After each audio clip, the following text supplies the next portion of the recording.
About Beer receives underwriting support from Rhinegeist Brewing. They understand the importance of independent journalism in the beer space, and their support helps fund original work. Learn how you can affordably support journalists by visiting allaboutbeer.com/support.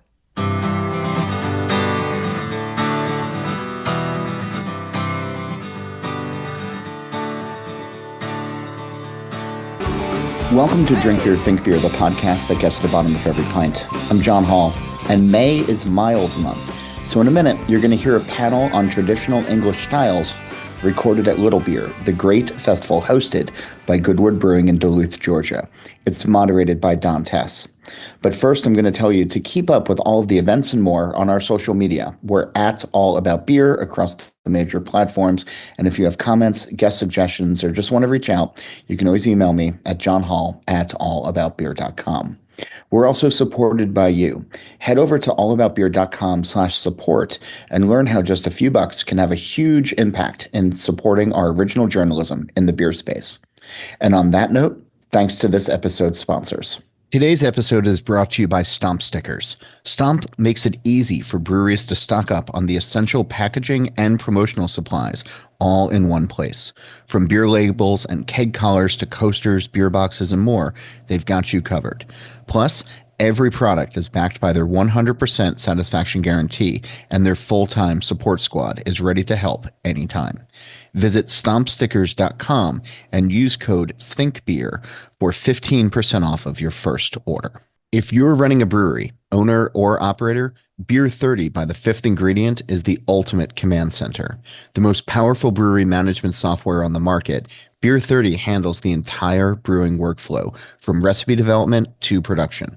Once your beer is brewed and ready, it seamlessly manages your inventory and streamlines your brewery's sales and distribution, all in the same easy-to-use platform. Beer 30 lets you get back to the beer and to the people that made you fall in love with this industry in the first place. And no other brewery management software gives you the ability to truly master your business and get the insights that you need to thrive in an increasingly competitive industry. Visit thefifthingredient.com/allaboutbeer today to learn more and receive 3 free months of Beer 30. To celebrate all that's great about Milds, here's Don Tse, the co-host of the All About Beer podcast, to introduce you to his panel and then go right into the conversation, recorded at Little Beer in Duluth, Georgia. Michael Messeni is the brewer and founder of Duchess Ales, a brewery started in 2016 with the goal of making exclusively English-focused cask-only ales in New York. Well, that project didn't last long. Duchess, out of necessity, quickly grew to package its ales in can and keg format, as well as to go deeply into Michael's other obsession, traditional European lagers of all stripes. Duchess still provides all of its ales in cask format for the markets that can accommodate, and is the founder of the Pinvitational, Austin, Texas's annual Cask Ale Invitational Festival. The future of Duchess is to go even deeper into the nuance of balanced beer and purity of malt, hop, and yeast expression. Chris Piscitillo is the Director of Operations at Wooden Robot Brewery, where he began brewing professionally in 2016 and has since become a key part of building the brewery's award-winning beer lineup. Chris has a deep love for the artistry of brewing, a particular passion for malt-driven beers, and is proud to keep a rotation of English-inspired beers at the brewery year-round. Jeff Hardesty is the head brewer and co-owner of Narrow Gauge Brewing Company in Florissant, Missouri. A passionate brewer with a background in process engineering, Jeff combines scientific precision with creative craftsmanship. His journey began with 5 years of obsessive homebrewing before officially launching Narrow Gauge in May 2016. Fascinated by the science of fermentation and the rich history of beer styles, Jeff continually refines his craft through experimentation and research, whether perfecting a classic or pushing boundaries with innovative brews. We are here at Little Beer's 5, one of the greatest beer festivals in the world, I would argue. Sure. We are the last panel of the day, and we're all sober because we've been drinking Little Beers all day. Right? Yes. Only Well, water. yeah. It's debatable. Yeah. Okay. So my first question, certainly there are exceptions in terms of English barley wine and all that, but generally speaking, I'm thinking of English ales as being lower ABV, very sessionable, very appropriate for this festival, Little Beers. How do you... Actually, I'm going to refer. Why do you make English ales in a sea of, give me double IPA, hazy, Simcoe, Mosaic. That is the popular beer style of our time. So why do you do it? Brothers, you want to take this one and I'll wrap it up? For me, I think that's actually a pretty easy question for me. As long as I can remember, I have always loved malt-driven beer. So IPA is hugely popular. We all make them. We're making them at a high level. But when I'm sitting down at the end of the day to drink a beer, for the last 20 years, I've always kind of gravitated to more malt-forward beers. And as I've gotten older, something that might have been a barrel-aged barley wine or an imperial stout has now become, an English mild or an ESB or something a little bit more sessionable. I've just always really enjoyed the depth of malt character that you get out of English-style beers, and it's generally why I always have one around in my brewery. So we're very much more of an IPA-focused brewery, but I kind of have the idea of making all the styles of beers that I can make that the customers are going to be willing to buy. So English-style beers are something that are extremely interesting to me just because there's so much rich history within English-style beer. The reasoning why certain ingredients are used within it. So it's more of like a educational beer history aspect of English beer for me personally. Also, I love English style beers, so like dark milds, porters were some of my favorite beers when I was early into getting into craft beer. So naturally, as we grew our production capacity, I started to dabble into more and more different styles of beer and continuing to kind of grow within that, research the style, and kind of honestly have just enjoyed digging deep into the history of English style beer and using different techniques, processes to make our beers hopefully different than other people without being bad. And Mike, you do it exclusively. So Yeah, well, when Duchess Ale started, it was exclusively cask English ales.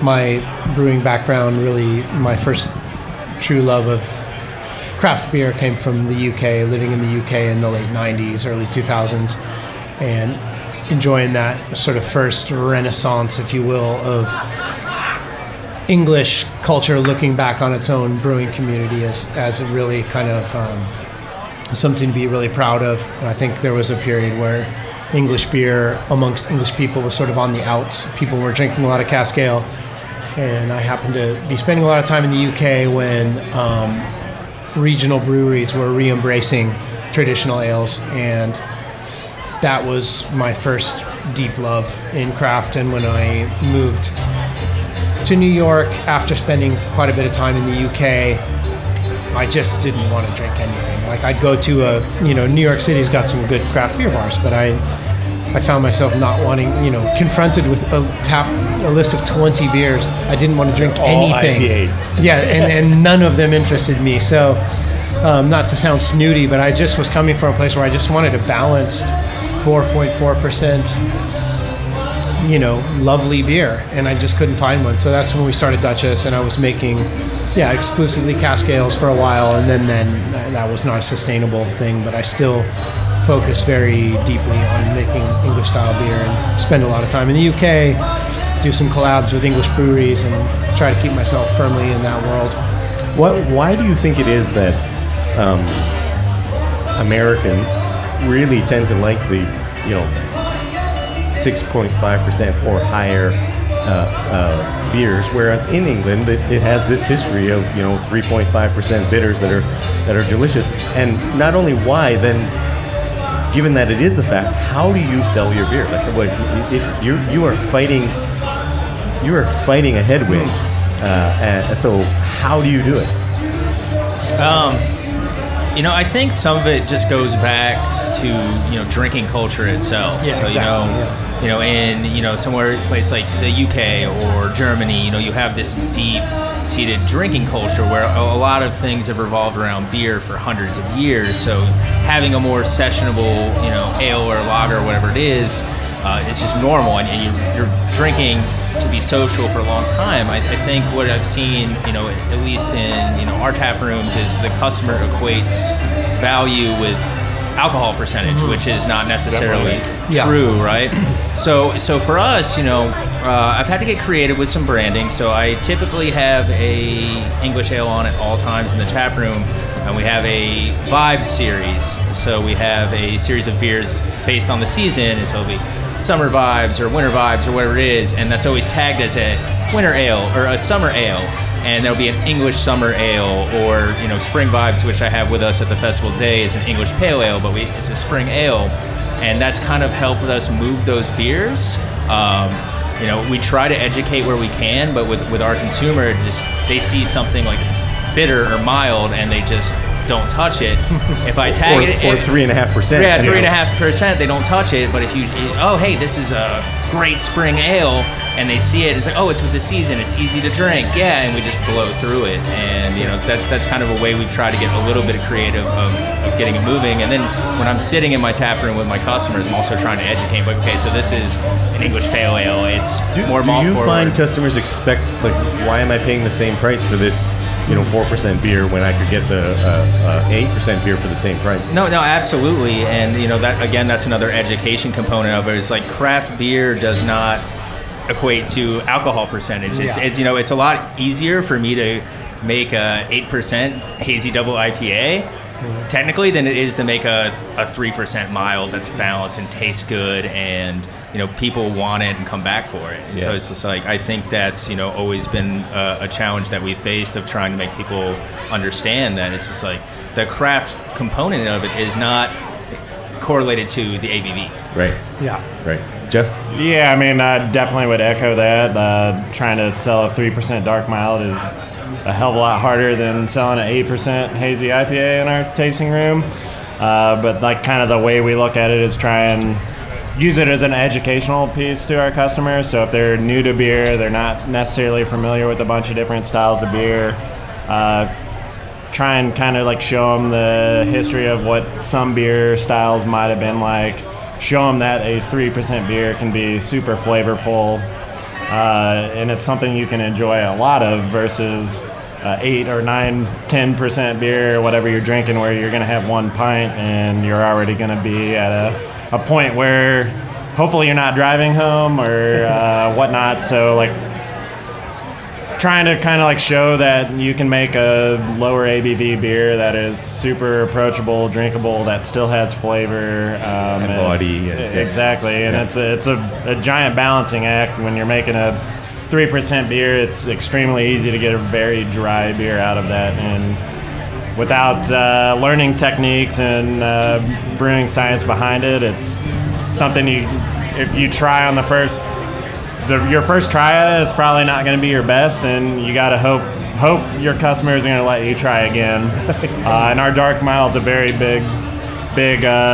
I thought we get one shot at this, and we may never be able to make it again, because who knows if people are going to get behind it. And it's a beer that's steadily continues to rotate within our portfolio. We kind of rotate that with the ESB and try and keep English style beer that brings in more people than someone just trying to come in and drink IPA as well. So like, we're trying to grow our customer base, have people that only know us as an IPA brewery can come in and see that, hey, we know how to do some different styles of beer. So I put a lot of effort in our non-IPAs for that reasoning, because I want people to realize we're not a one-trick pony, and English beer is a very easy foundation to lay upon that, just because it's just like a super approachable beer for even a non-beer enthusiast. You can find an English style of beer that's going to be something that is enjoyable to someone that's newer into beer drinking, and kind of grow from there. Like, you tried this beer, like let's try a little bit more flavorful English style beer, or jump across different categories. Yeah. Mike? Because you only sell it. I set the expectations pretty early on that when you have Duchess Ales, this is sort of the world you're entering. But I personally have never consumed a lot of IPA, and we don't really make them as a brewery. I do make some IPAs, but I call it an IPA almost to antagonize people. Okay. They're pale ales. My friend Brett over here knows what I'm talking about. So like your English style IPA, what alcohol content? My two IPAs are 5.4 and 5.6. Okay. And they are, they're English IPAs. Yeah. But like that, this is the brewing culture I learned, and the brewing culture I love. This is very much an IPA, and it's driven off of kind of more of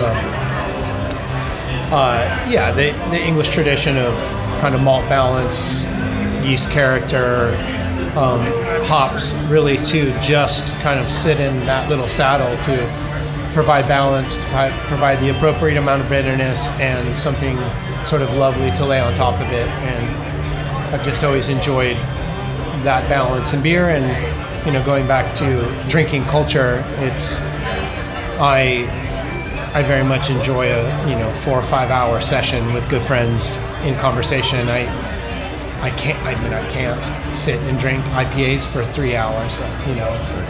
It would kill me. So it's not that I don't like them and I don't appreciate them. It's just not. It's not where I spend my drinking moments. So English beer is sort of my true love. Yeah. Do you find it's working in your place specifically where people are actually having 4 or 5? Because I do think the North American drinking culture is you go for a beer, maybe 2.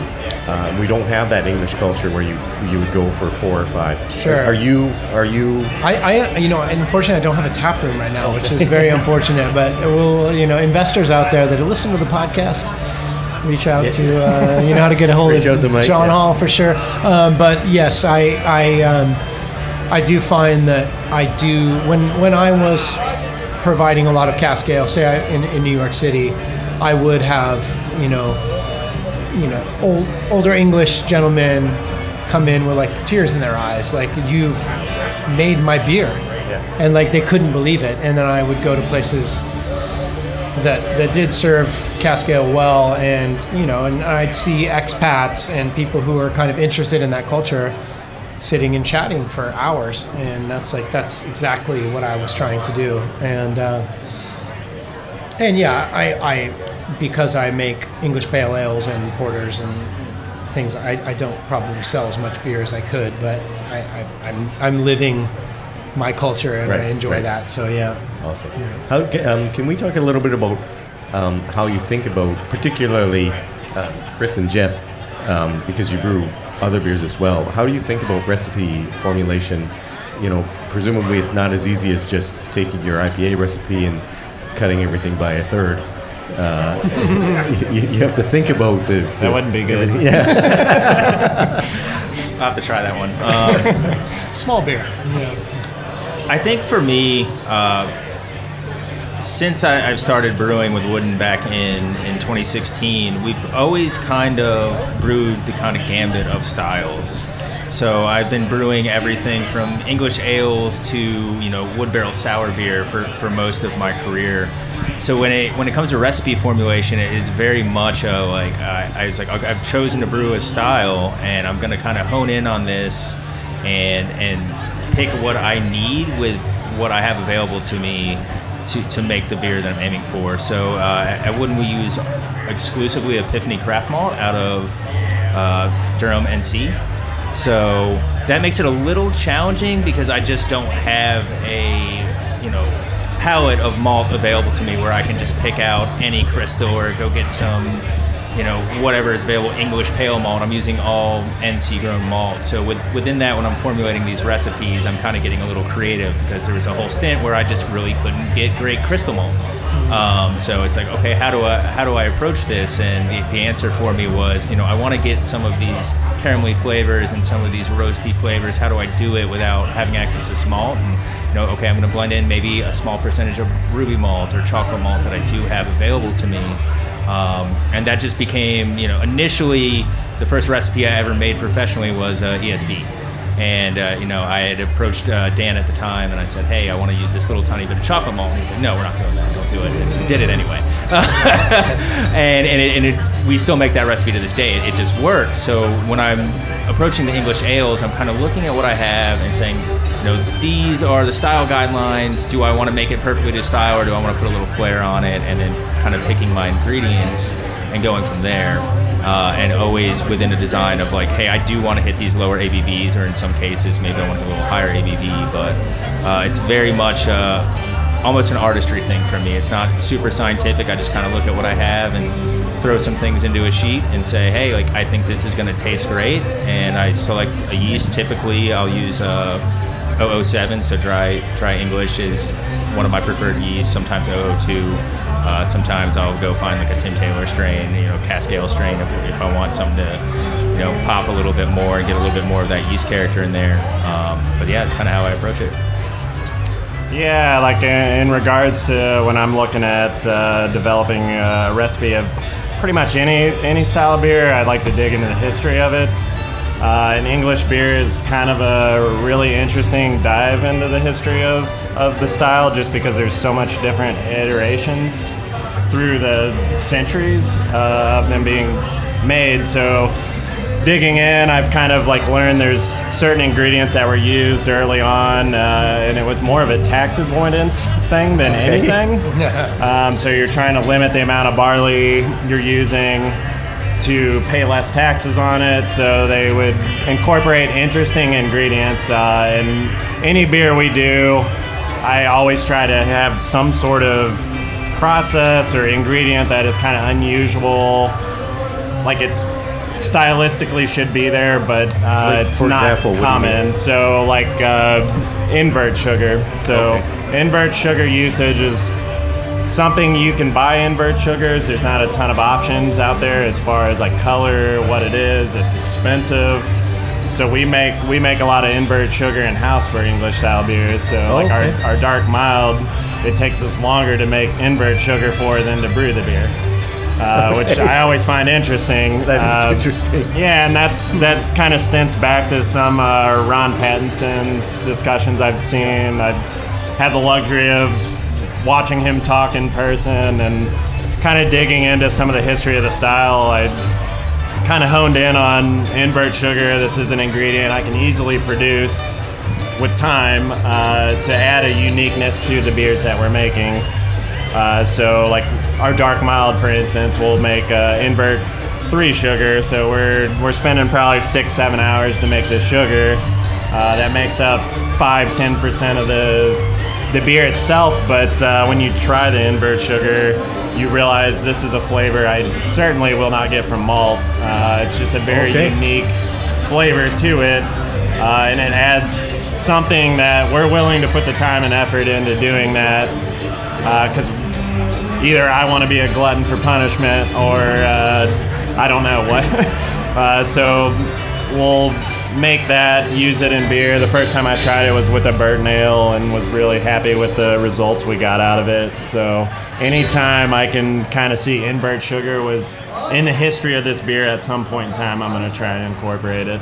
Okay, that's cool. So I'm always kind of trying to dig into just certain things that were used in the past that may not be as common today, but it was more common early on. Like corn is another thing that was used at a point in time that's not near as common, that we'll incorporate in some English beers that we do as well. Okay, that's cool. Mike, I mean, you do exclusively cask ale, so. I keg my beer in Canada as well, but I build my recipes kind of based off of inspiration, mainly from regional breweries in the UK. I think the Dutchess sort of signature of most of my ales are probably more Southern English style. They're tend to be a little lighter in color, maybe a touch more dry, a little bit more zesty. But I have deep love for the beers of the Midlands and Yorkshire, and particularly the East Midlands, Norfolk, Suffolk. So if I am committing myself to a new beer, I kind of think about some of those expressions and some of those yeast profiles, and things like invert sugar are in my mind sometimes when I'm working with maybe yeast that is not as flocculent or more of a northern style, where I'm going to need a little bit of that invert sugar to kind of balance the beer out. I do the same thing. Sometimes I'll have some made, or sometimes I'll get ragouts, which is expensive, but part of the invert sugar was the sort of the way that old malt was modified and things like that too. It's kind of needed, and with some of those people repitching 30, 40, 50 generations of yeast, it was helpful. But that's, I certainly love these ingredients, and yes, I do like working with spelt and buckwheat and different wheats and to balance these things out. But I think of my beers almost from a regional perspective, and then trying to find a profile that will fit that. So, Chris, you mentioned using all North Carolina malt. Jeff, I see you wearing a Simpsons malt hat, but you make your own invert sugar. Yeah, I'm wearing this, but honestly, I use more Thomas Fawcett than any English malt. You and me both. I'm wondering how important is it to you to use authentic? Like, do you import British malts, British yeast, all of you? I mean, you're using North Carolina malt, but so. With that, for me, it's just that has been something that has been a part of our ethos basically since the beginning. And that's, I think, just been super fun for me as a brewer to be like, okay, this is what I have.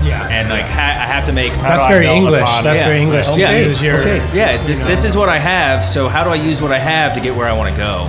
And I've really enjoyed that. It keeps the job very interesting, and it keeps you on your toes of kind of thinking of different ways you're going to blend, or how you're going to approach maybe uncommon mash temperature, because you're like, hey, I'm going to mash this a little higher than I should because I'm not going to get what I need out of this particular pale malt that I have. And every once in a while, like, I will bring something in. It's like I'll bring in some flake barley if I'm going to do a dry Irish stout, because you just kind of have to. But by and large, I try to adhere to that constraint because it's just such a big part of what we do, and I think it's what has helped make us unique and stand out within our market. Yeah, I mean, as far as English style beers, I almost exclusively use Thomas Fawcett malt. It's a malt we use in IPA early on, so Pearl malt was our base malt from the get-go for hazy IPA. Niche, I like it. So it was like, this gave us a difference compared to what was out there, and I just enjoyed Thomas Fawcett malt across the board.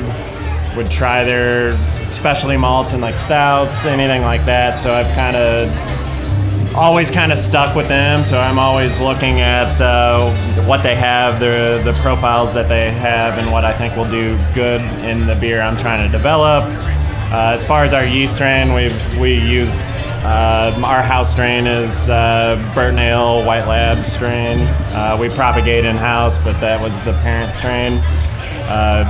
But it's awesome strain to make pretty much any English style beer, and it just happens to be what we use for all of the beer that actually makes us money.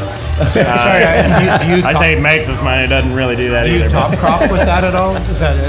We do not top crop, so like we've kind of learned techniques in regards to how to get good enough flocculation to be able to pull generation. So it's just that Burton thing sometimes, it's mind blowing. Like, we'll dry hop a beer that's at terminal, it will not budge for 2-3 days, and there's still super thick krausen to the dry hop point.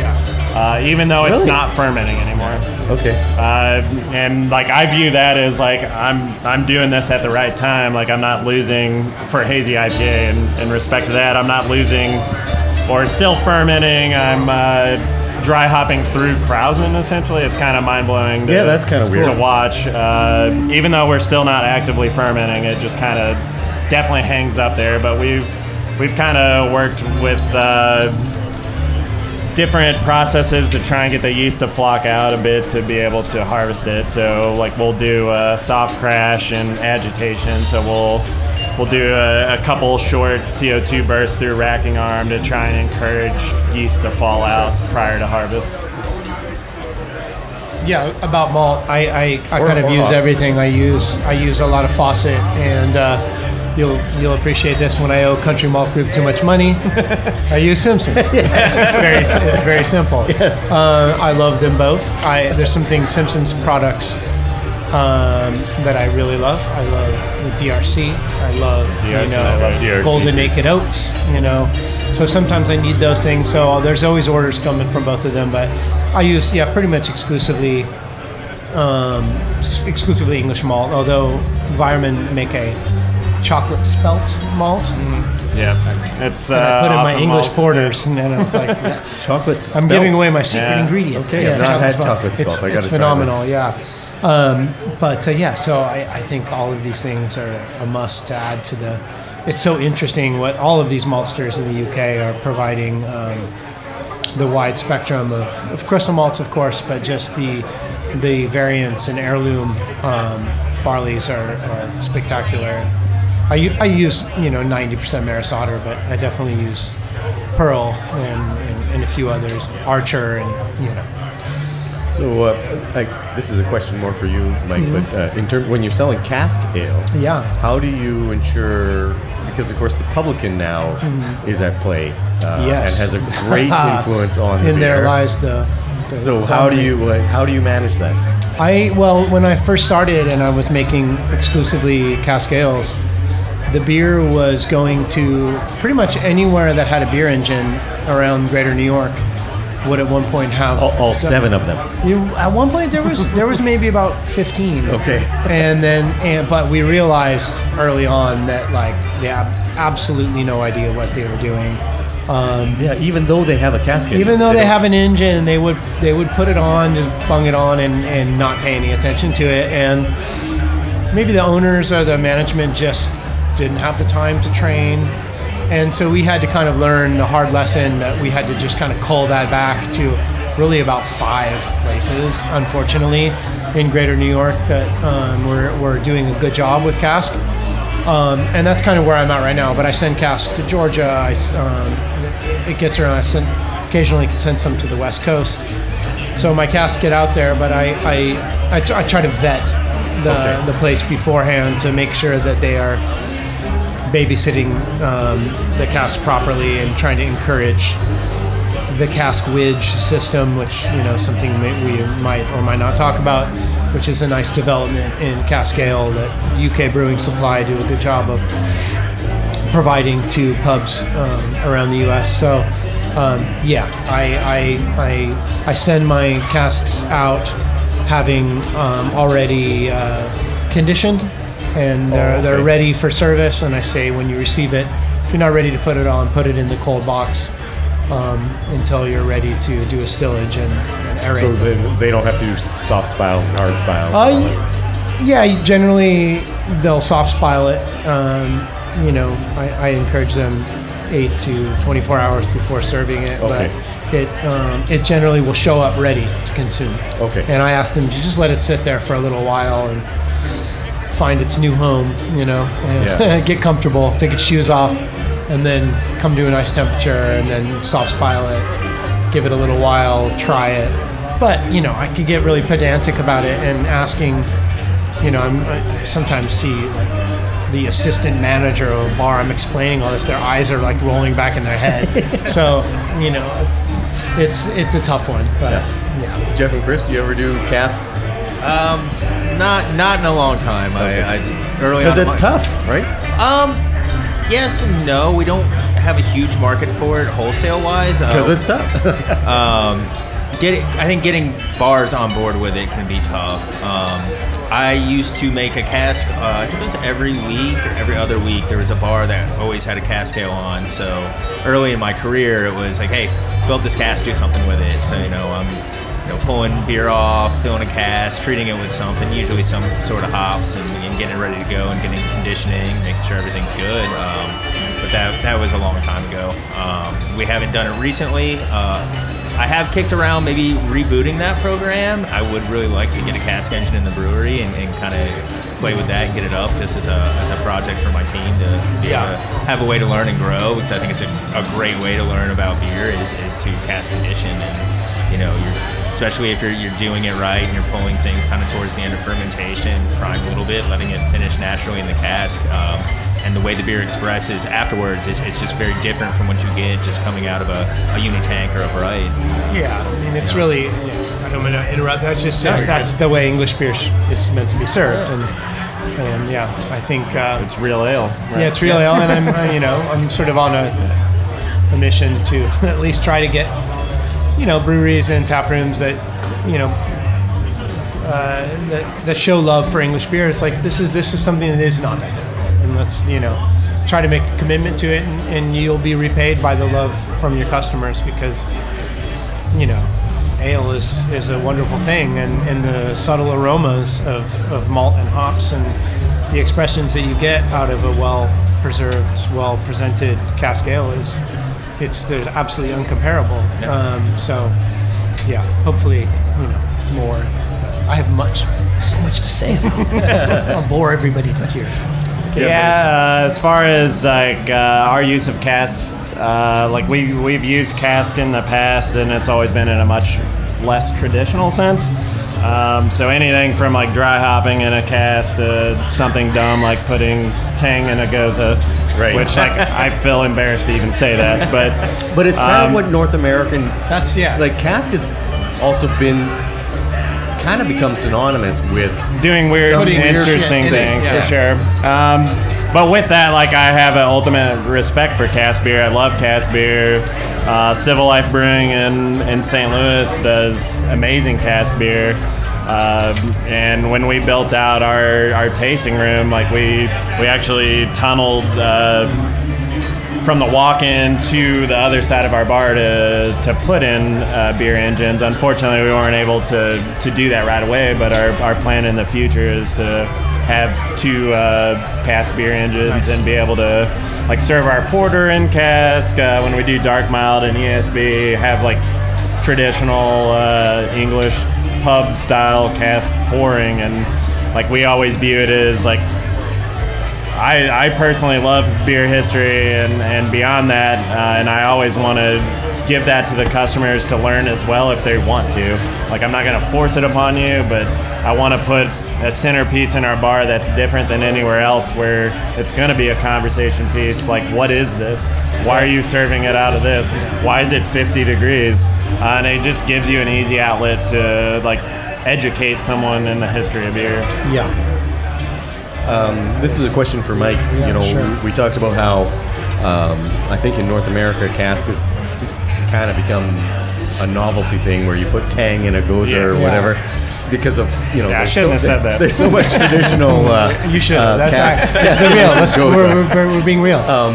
So with your business, how often do you come up with here's my cask conditioned English bitter, and they'll go and what did you put in it? Yeah, did you put chocolate nibs in it, or I made a point of when I first started doing it, I was replacing on cask some beers that were that sort of thing that nobody drank. I remember distinctly. I'm not going to name names. Some breweries it'd be August in New York City, and they'd have a Chipotle, cocoa nib stout. Yeah. That sounds who's going to drink? Yeah, I'm just kidding. In August, I would not drink that. So I sort of kind of went in with we're just going to make really delicious kind of balanced beer that kind of show off, these wonderful ingredients, and people bought it, and it worked. I'm just trying to do that, and I don't really see the reason why people feel the obligation to make it more complicated than it is, because we all love good malt, and we all love hop aromas, and there's some magic that happens in that secondary fermentation and that natural CO2 that develops, and the way it carries some of those esters that is so easy to appreciate, that it doesn't need to be complicated, and you get the real beauty out of kind of the simplest beers. Yeah, so I haven't had to explain myself too much. I'm just like, here's our beer. You know, I host a cask festival in Texas, and we really encourage everybody to just like take a chance with your flagship ale or your IPA or whatever, and let's just see how it tastes in casks. And people are generally very pleasantly surprised. And yeah, that's sort of my.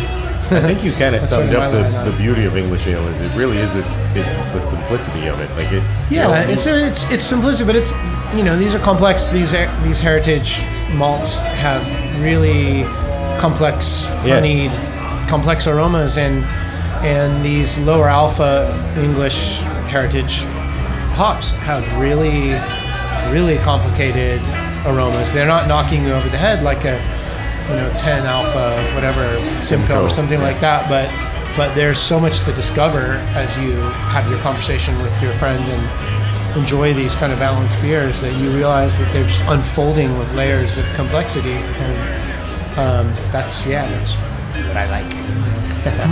Good. So we started this podcast kind of talking about how hard it is to sell these beers sometimes. So what do you wish your consumer, the average consumer, appreciated better and understood better about low ABV English ale? I think for me, it's just I wish that the consumer would understand that, low ABV is not, a lack of value. I think that's the biggest thing across any low ABV styles, whether that's English beer, light lagers, table beers, anything. Where it's like, for my consumer, I see a lot of time where I have that conversation where it's just like this, the ABV does not equal value. And I think that's a challenge that we've all kind of faced in the industry for pretty much ever. But, it's a battle that I'm going to continue to fight with people as I sit with them in my tap room after a brew day and have a beer and run into my customers and say, hey, why did you put this out? It's not, a double IPA or whatever it is. I'm like, because it's good. It tastes great. And, with the English style beer especially, I think it's a great way. So you're sitting with your buddies, you're drinking a low percent beer, and you're letting that sit there, and I think unfold is such a great way to describe that, and to see a beer just kind of bloom as it's sitting in your glass in front of you. That's the temperature thing too that gets it needs to be, it's not warm, but it needs to be not 34 degrees to express flavor, everything. But I hope that the consumer can learn that more and more, especially with the industry trending, it seems, into lighter ABV beers recently. I'm hoping that will kind of click with some more of the clients, and they'll get that these beers are complex and beautiful and have a lot of depth. Definitely. Yeah, I would definitely agree with that. The other aspect is, like, just because this beer is lower ABV or not as aromatic or like crazy as a IPA, like, it's still in most cases is much more difficult to produce in a consistent, clean format than it is certain beers. So just because it's a lower ABV beer doesn't mean it's easier for us to make, and in a lot of cases it can be harder. Yeah, you make your own freaking insert server. So like, ultimately, like, I want a customer to be willing to try every style of beer at least once. So if you can have that mindset of like, I'm going to try this to see if I do like it. It's not what I normally would drink, but I respect that the process that went into it, the research that went into it, the ingredients that were used, and just like respect the beer as a whole. That is being produced. Awesome. Mike? Yeah. Well, I think what I'd like to impress to customers is just that I think of American craft culture in general, not just beer culture, but there seems to be it music or the arts, there's always like a real quest for authenticity. And American craft has done a great job of really emulating German style beers, and you go to a lot of breweries that are really nailing Czech and German themed and all that, and we have a professed deep love for ale, but really the heart of ale is England, and cask ale is really that's kind of the final word really to me, and it just surprises me that there isn't this rush of American craft culture in general to try to seize on this wonderful authenticity, right? Because we have like this they have for other. We have a thing where everybody thinks they need to have the authentic thing. Why aren't we drinking heaps of cask ale? And yet it has been spoiled by people not doing it well previously, and there is something to it to do it well. But it rewards kind of the patient consumer, and I think as the world maybe gets turned off by social media and online culture and quick culture and fast surprises and being smacked over the head with aromas and flavors, I think there is going to be a place for a more quiet beer and time to enjoy these more subtle expressions. And there's a lot of beers that a lot of breweries that really show a lot of love for English beer, but it's really time to then put a beer engine in your tap room. It's not that expensive.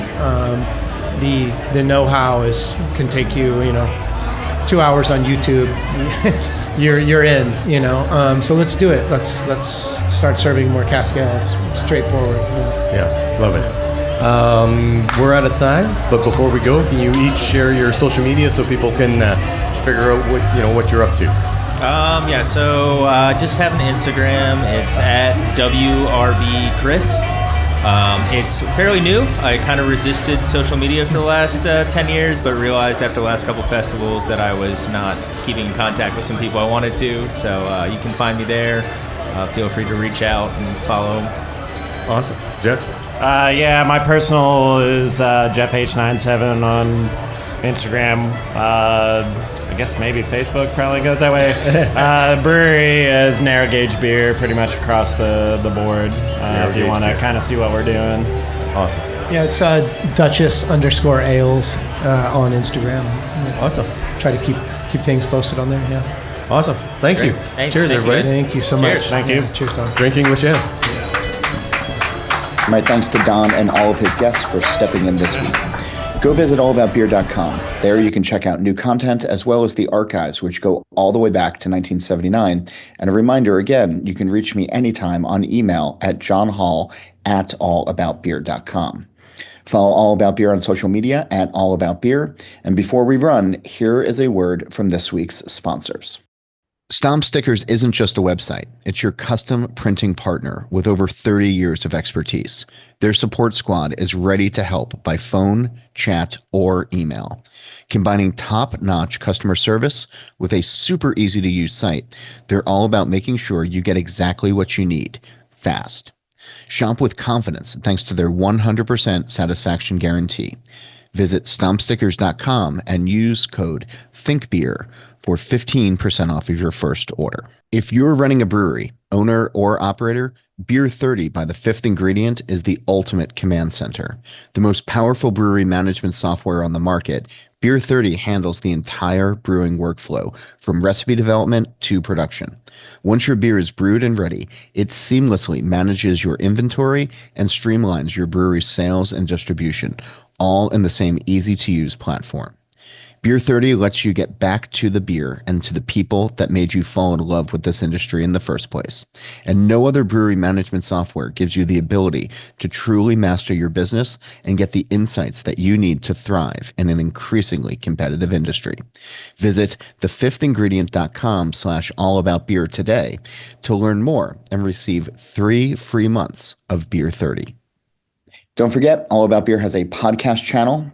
Don Tse co-hosts that show. Search and subscribe on your podcast platform of choice. Steal This Beer has new episodes every Monday, and the BYO Nano podcast comes out on the 15th of every month. As for this show, Nate Schweber does the music, Jeff Quinn designed our logo, and I'm John Hall. New episodes release every Wednesday, and that's when I'll be back again to drink beer and to think beer.